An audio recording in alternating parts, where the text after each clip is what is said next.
Салам, чоң атасыңар. Бүгүн Arduino дүйнөсүнө болгон саякатыбызды улантабыз. Өткөн сабакта Arduino менен таанышып, жарык диодун жандырганды үйрөнгөнбүз. Бүгүн кадимки баскычтардын иштөөсүн карап, аны менен иштегенди үйрөнөбүз.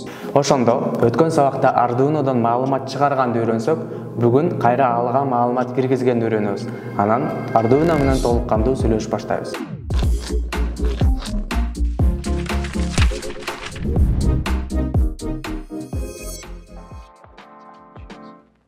Алгач, баскыч эмне экенин аныктайлы. Баскычтын иштөө принциби өтө жөнөкөй.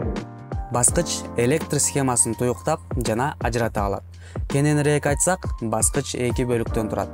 Контактылардан жана аларды байланыштыруучу механизмден.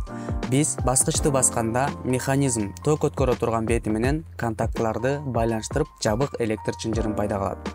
Бул өзгөрүүнүн артынан схемада ар кыл иштерди аткарса болот. Баскычтар негизинен эки топко бөлүнөт. Бекүүчү жана бекибөөчү. Аты айтып тургандай эле, бекүүчү баскыч басылган маалда механизм ошол абалды сактап бекип калат. Алар булар.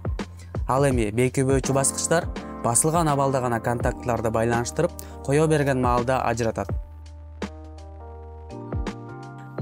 Практикалык ишке өтүп, схеманы чогулталы. Баскычтарды санариптик пиндерге кошобуз. Мисалы, экинчи пинге. Ал эми экинчи бутун азыктандыруу пинине кошолу.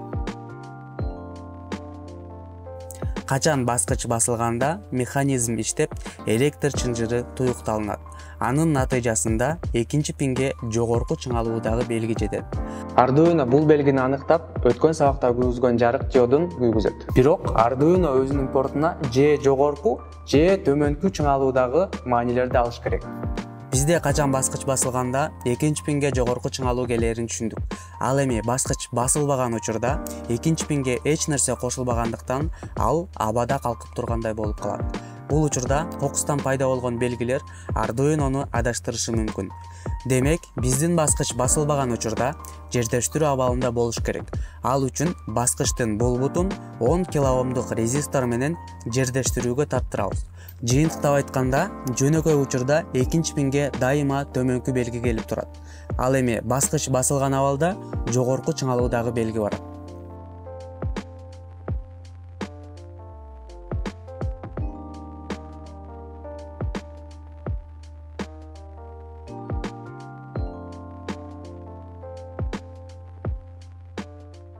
Кезек схеманын иштөө логикасын жазууга келди. Ал үчүн Arduino чөйрөсүн ачып, жаңы долбоор жараталы. Алгач баскыч жана жарык диоду орнотулган пиндерди жаңы өзгөрмөлөргө жарыялап алалы. Setup функциясында pin mode командасы аркылуу жарык диоду кошулган пинди чыгуучу кылып, ал эми баскыч кошулган пинди кирүүчү кылып аныктап алалы. Loop кайталоо функциясынын ичинде Digital Read функциясы аркылуу экинчи пинге кошулган баскычтын абалын текшерип, маанисин жаңы өзгөрмөгө сактап алдык. Жана анын абалына жараша жарык диодун жандырып же өчүрүшүбүз керек. Суроо, муну кантип ишке ашырабыз? Эсиңердеби, өткөн сабакта алма терүүнүн мисалында циклдарды үйрөнгөнбүз. Бүгүн ошол эле алмалар менен эгер болбосо конструкциясын карайбыз. Ошентип, кайра эле алма терип атабыз. Бирок аларды биринчи бышкандыгын тандоо зарылчылыгы пайда болду. Бул үчүн эгер болбосо операторун мындай колдонобуз. Биринчи жумушчу сөзүн жаздык. Эгер алма бышкан болсо, анда себетке салабыз. Өзүңөр байкагандай, текшерилүүчү шартты эгер сөзүнөн кийин жөнөкөй кашанын ичине жаздык. Ал эми ошол шарт туура боло турган болсо, аткарылуучу коддун бөлүгүн фигуралуу кашанын ичине жазабыз. Ал эми болбосо тербей коебуз же ыргытабыз. Болбосо операторунан кийин текшерүүчү шарттын кереги жок. Дароо эле фигуралуу кашанын ичине жазабыз. Жалпылап айтканда, салыштыруудан пайда болгон натыйжага жараша коддун бул бөлүгү же бул бөлүгү эле иштейт. Белгилеп кетүүчү нерсе, эгер оператору бир нече болушу мүмкүн. Мисалы, алманын жарактуулугун эле эмес, канчалык абалда жакшы экенин текшергибиз келсе, мындай код жазсак болот. Эгер алманын сапаты мыкты болсо, биринчи себетке салабыз. Болбосо, эгер алманын сапаты канаттандыраарлык болсо, экинчи себетке салабыз. болбосо ыргытабыз.